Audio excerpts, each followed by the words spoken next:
Good morning dear student. आज हम agriculture के लास्ट टॉपिक पर नज़र देखेंगे। Impact of globalisation on agriculture, यानी कि भारतीय कृषि का वैश्वीकरण। ठीक है, यानी कि भारतीय कृषि जो विश्व के पैमाने पर है उसका क्या इफेक्ट है। जी, globalisation is not a new phenomenon, it was there at the time of colonialism in the 19th century when European trade came to India। Means जब हमारे पास 19th सेंचुरी में 19वीं शताब्दी में जब यूरोपियन ट्रेडर्स यानी कि यूरोपीय जब व्यापारी भारत आए थे, एट दैट टाइम टू उस समय भी Indian species were exported to different countries, यानी कि भारतीय मसालों का उस समय भी निर्यात होता था। Different countries of the world and farmers of South India were encouraged to grow these crops। यानी उस समय भी हमारे पास भारतीय मसालों का निर्यात होता था और साउथ इंडिया यानी कि दक्षिण भारत के ना दक्षिण भारत के लोगों को इसके लिए क्या किया जाता है, इंकरेज किया जाता था, इन फसलों को उगाने के लिए उनको प्रोत्साहित किया जाता था। टिल टुडे, आज तक it is one of the important item of export from India, यानी कि आज तक ये मसाले क्या है, भारत से निर्यात किए जाते हैं। आज तक भारत क्या है, मसालों का निर्यात कर रहा है। ड्यूरिंग द ब्रिटिश पीरियड काल में cotton belts of India attract the British and ultimately cotton was exported to Britain as a raw material for their textile industries. यानी कि ब्रिटिश के सूती वस्त्र उद्योग के लिए ब्रिटिश के सूती वस्त्र उद्योग के लिए वहाँ पे कॉटन के ऊपर ना, यानी कि कॉटन पे जो ब्रिटिश वाले थे उन लोगों को आकर्षित हुए, यानी कि भारत की जो कपास थी वो ब्रिटिश लोगों को आकर्षित की। इसलिए वो लोग क्या करते थे, उसको export Britain as a raw material, यानी कि ब्रिटेन क्या करता था, उसको रॉ मटेरियल के तौर पर उसको एक्सपोर्ट करता था। Cotton textile industry in Manchester and Liverpool, यानी कॉटन टेक्सटाइल की जो इंडस्ट्री थी मैनचेस्टर और लिवरपूल में, वो क्या हुई, इसके कारण ना good quality cotton from India, यानी कि कॉटन की अच्छी क्वालिटी के कारण खूब अच्छे से विकसित हुई। You have read about the Champaran movement, आपने चंपारण मूवमेंट पढ़ा होगा। ठीक है, चंपारण आंदोलन क्या था, इसमें विच स्टार्टेड इन 1917 इन बिहार, यानी जो 1917 में बिहार में हुआ था। This was started because farmers of the region were forced to go indigo, यानी वहाँ भी आ गया किसानों के ऊपर नील की खेती के लिए दबाव बनाया गया, यानी कि किसानों को अपनी फसल यानी किसान अनाज उगाना छोड़ करके नील की खेती करना स्टार्ट की, क्योंकि वहाँ पे आंदोलन शुरू हो गया था 1917 में। Region forced to grow indigo on their land because it was necessary for the textile industries which are located in Britain। ठीक है, यानी वहाँ पर जबरदस्ती किसानों से नील की खेती करवाई गई, अनाज की खेती को रुकवा दिया गया क्योंकि टेक्सटाइल इंडस्ट्रीज के लिए नील की खेती जरूरी थी। They were unable to grow food grains to sustain their families, यानी वे अपने परिवार के लिए अनाज उगाना छोड़ करके ब्रिटिश कंपनी के लिए इंडिगो की खेती करना स्टार्ट किए। Under globalisation particularly after 1990 the farmers in India have been exposed to new challenges। देखिए 1990 यानी कि 1990 के दशक में भारतीय किसान जो है नई नई समस्याओं का सामना करना शुरू कर दिए।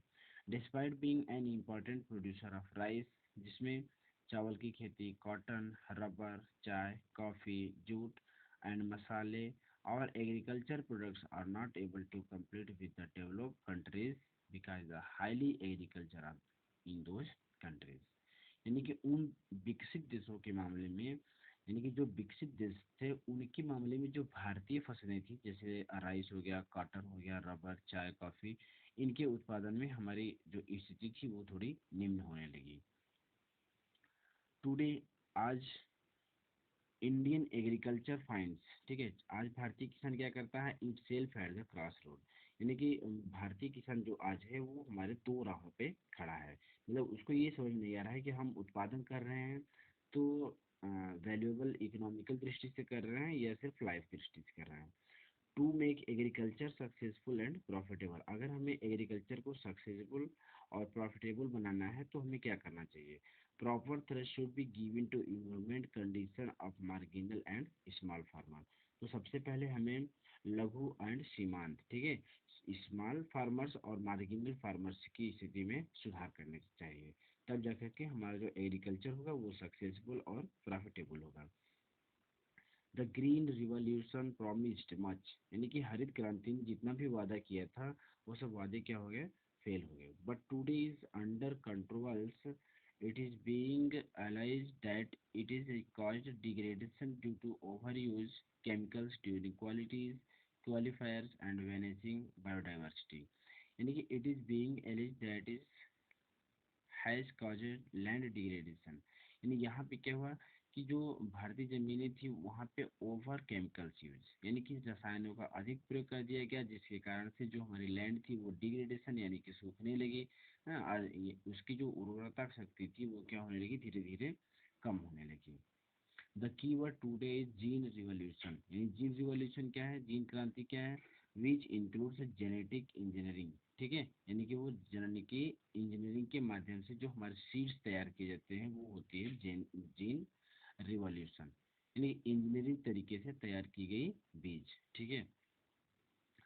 Genetic engineering is recognized as a powerful supplement in inventing new hybrid varieties of seed, यानी कि जैसे हमारा जो बीज होता है डायरेक्ट हम कुछ हमको बीज लोकल भी मिल जाते हैं और कुछ बीज महंगे मिलते हैं। तो जो बीज हमको कॉस्टली मिलते हैं, हाई रेट में मिलते हैं, वो हमारे हाइब्रिड वैरायटीज ऑफ सीड्स होते हैं जो जेनेटिक इंजीनियरिंग के द्वारा तैयार किए जाते हैं। In fact, organic farming is much in vogue today because it is a practice without factory-made chemicals such as fertilizers and pesticides. Hence, it does not affect environmental in negative manner. यानी कि organic farming यानी कि जो हमारी रासायनिक farming है, ठीक है, उससे हमारे क्या हो रहा है, much in Vogue today because is practice without factory.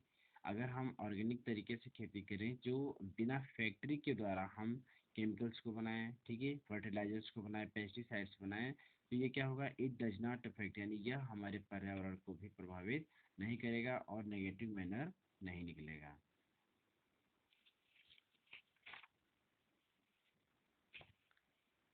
And smaller as the population rises, India rural population is about 833 million 2011, which depends upon 250 million hectare of agriculture land, an average of less than half hectare per person, यानी कि 2011 के according ना, यानी भारत की जनसंख्या 83%, ठीक है, भारत की जनसंख्या में 83 यानी कि 83 करोड़ के लगभग कृषि क्षेत्र है, जिसमें से हमारा लगभग 25 ना, ये 25 करोड़ के लगभग जो किसान हैं वो एग्रीकल्चर सेक्टर से जुड़े हुए हैं, जिनके पास जो एवरेज एग्रीकल्चर लैंड है वो लेस देन हाफ हेक्टेयर पर पर्सन, यानी कि एक व्यक्ति पर हाफ हेक्टेयर यानी कि लगभग 2 बीघा प्रति औसत पड़ रहा है, जो कि बहुत कम है। इसलिए हमारे जो इंडियन इकोनॉमिक्स है उन्होंने देखिए क्या सुझाव दिए। Indian farmers should diversify their cropping pattern from their cereals to high-value crops. They will increase incomes and reduce environmental degradation simultaneously because fruits, medicinal herbs, flower, vegetables, biodiesel crops like jatropha and jojoba need much. ठीक है, देखिए Indian farmer should diversity for their cropping pattern, यानी कि भारतीय किसान को जो कृषि करने का जो पैटर्न है उसको चेंज करना चाहिए। कहने मतलब कि यहाँ पे हाई वैल्यू क्रॉप्स, यहाँ पे हमें जो फसल हमारी उच्च होती है उस फसल को हमें बोना चाहिए, यानी जिससे हमें अधिक मार्जिन मिले उस फसल को हमें बोना चाहिए। दिस विल इंक्रीज इनकम्स, इससे हमारी क्या होगी, इनकम भी बढ़ेगी एंड रिड्यूस इन्वायरमेंटल डिग्रेडेशन, और इससे हमारा क्या होगा कि इन्वायरमेंटल भी मेंटेन रहेगा। बिकॉज क्योंकि फ्रूट्स, फल, मेडिसिनल दवाइयाँ, herbs, flower, vegetable, biodigital crops, jojoba need much, यानी कि इन सब से अगर इन सब खेती हम कर रहे हैं तो निश्चित तौर पे इनसे हमारी जो होगी वो इनकम मेंटेन होगी। लेस एरिगेशन देन राइस और शुगर केन, अगर जैसे हम चावल की खेती कर रहे हैं और शुगर केन की खेती कर रहे हैं तो यहाँ पे हमें पानी की ज़रूरत ज़्यादा होती है। लेकिन यहीं अगर हम वेजिटेबल्स वगैरह या मेडिसिनल फ्रूट्स वगैरह की खेती करें, जट्रोफा की खेती करें, तो यहाँ पे हमें पानी की कम ज़रूरत पड़ेगी और हमारी जो इनकम होगी वो इंक्रीज होगी। India's diverse climate can be harnessed to grow a wide range of high value crops. इसलिए भारतीय अर्थशास्त्रियों ने भारतीय किसानों को सलाह दिया है कि हर किसान को एक अच्छी और हाई वैल्यू क्रॉप्स की, मतलब कि जो उच्च गुणवत्ता वाली फसल हो उसकी खेती करें, ताकि हाफ हेक्टेयर ना, यानी कि हाफ हेक्टेयर पे आप कितना खेती करेंगे, इस तरह से आपकी इनकम भी बढ़ेगी और उस प्रोडक्ट की वैल्यू भी रहेगी। देखिए, cropping pattern for example from cereals high value crops will mean that India will have to import food. Cropping pattern क्या है कि क्रॉपिंग पैटर्न मतलब कि हमें जब भी कोई खेती करें तो उसमें अगर हम, जैसे जस्ट लाइक समझिए कि अगर आप अक्टूबर में जो खेती किए हो तो दिसंबर में उसको जनवरी फरवरी में उसको एक्सचेंज कर देना चाहिए, मई में फिर उसको एक्सचेंज कर देना चाहिए। ये होती है हमारी क्रॉपिंग पैटर्न। ठीक है, तो इस तरह से आपका एग्रीकल्चर चैप्टर आज समाप्त हुआ। इसके हमने एक्सरसाइज और नोट्स